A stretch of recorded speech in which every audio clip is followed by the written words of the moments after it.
¿Qué tal? ¿Cómo están amigos y amigas de esta comunidad? Como siempre, un gusto, como siempre, un placer.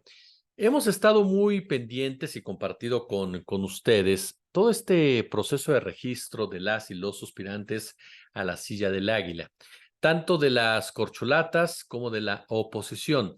Y en este último punto, vale la pena, por supuesto, seguir escudriñando, profundizando sobre los nombres de quienes de una u otra manera pues tienen esta aspiración. Por supuesto que se han presentado algunos que no tienen ninguna posibilidad, otros que sin duda alguna serán los que estén dando la batalla, aun y cuando pues prácticamente es un hecho la estrategia que están siguiendo y que se sabe de antemano quién será precisamente la vencedora o bien en un momento dado el vencedor.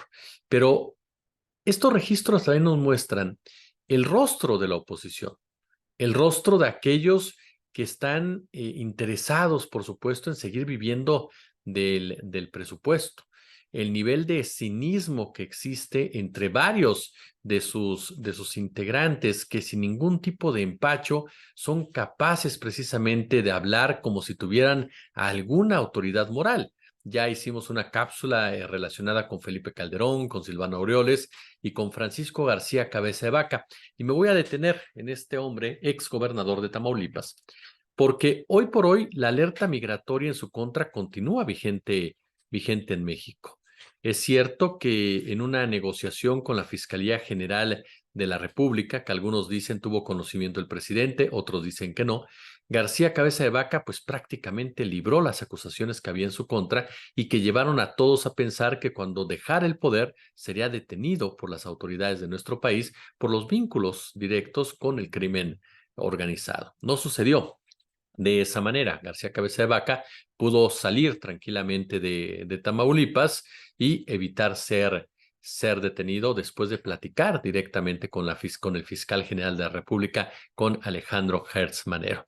Posteriormente, el Poder Judicial le dio, digámoslo así, la razón mediante un amparo. Todos sabemos perfectamente que el Poder Judicial funciona a base de dinero, a base de conocidos, de relaciones, por lo tanto, que un juez te otorgue un amparo o desestime una causa, pues no significa en este tipo de niveles, que seas realmente una persona inocente, así de claro, ¿no?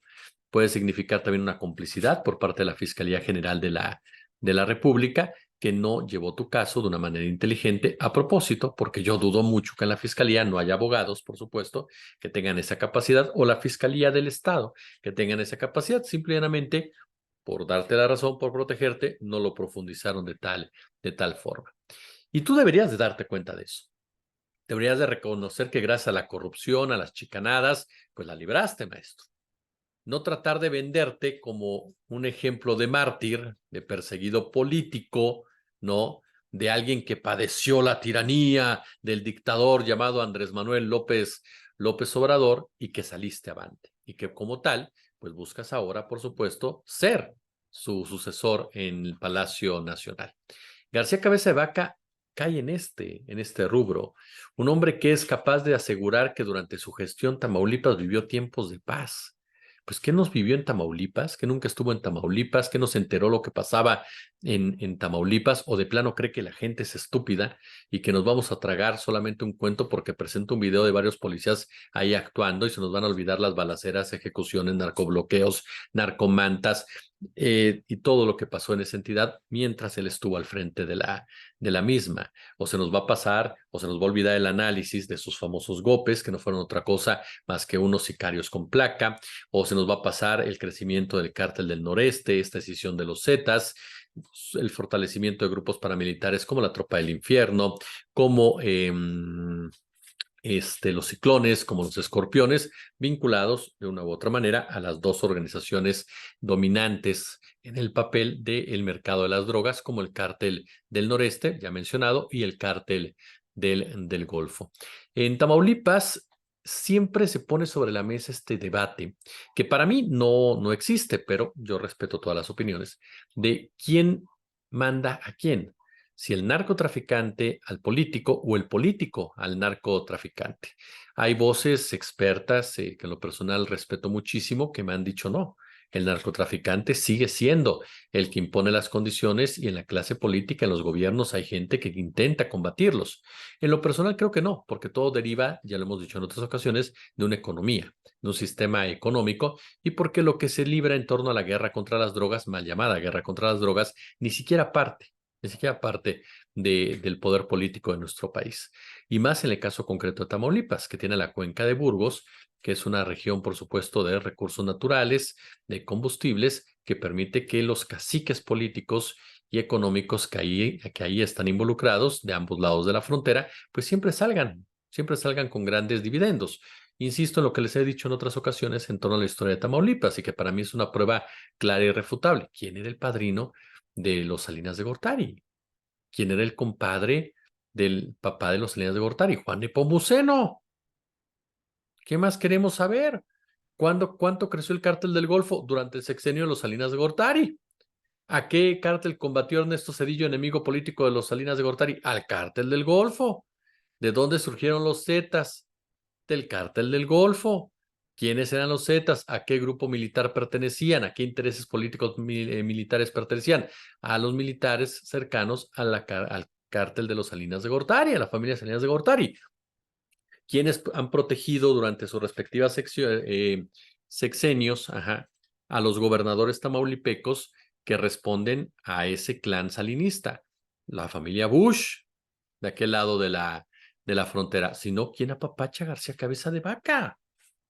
¿Quién le permite a García Cabeza de Vaca cruzar la frontera sin ningún tipo de problema y lo tiene tranquilo y seguro en el territorio norteamericano? Pues la ultraderecha tejana, comandada por los Bush, que fueron parte esencial precisamente de la estrategia securitaria que hoy por hoy se sigue en México, y que fue implantada por Carlos Salinas de Gortari. Entonces, me parece que no podemos chuparnos el dedo en eso. Y esto viene a cuenta porque García Cabeza de Vaca, déjame comentárselo rápidamente, pues ya se registró, pero no llegó. Y no llegó porque dijo, no, mangos, me agarran. Es tan inocente que tuvo miedo de pararse en el registro, ¿no? Y mandó a su hermano, y mandó a su mamá, y creo que mandó al perico, y mandó también a la vecina, y mandó al señor que le hace los tacos y demás, pero no llegó él. Y fue muy particular porque ustedes vieron la llegada de las camionetas, ¿no? Blindadas, por supuesto. Y quien se baja es el senador del PAN, Ismael Cabeza de Vaca, su hermano. Y es quien lo registra y dice, aquí está su madre. Aquí está su madre.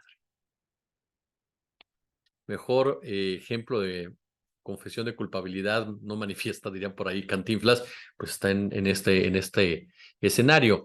Ahora, y ya para concluir, ¿a qué intereses representa García Cabeza de Vaca? Por supuesto que hay una relación, insisto, en el tema del narcotráfico con la economía criminal de Salinas de Gortari, pero no se nos olvide de algo. El grupo de Cabeza de Vaca era el grupo que tenía una responsabilidad con el calderonato, con Felipe Calderón Hinojosa. A ese grupo representa García Cabeza de Vaca. Como siempre, un gusto. Como siempre, un placer.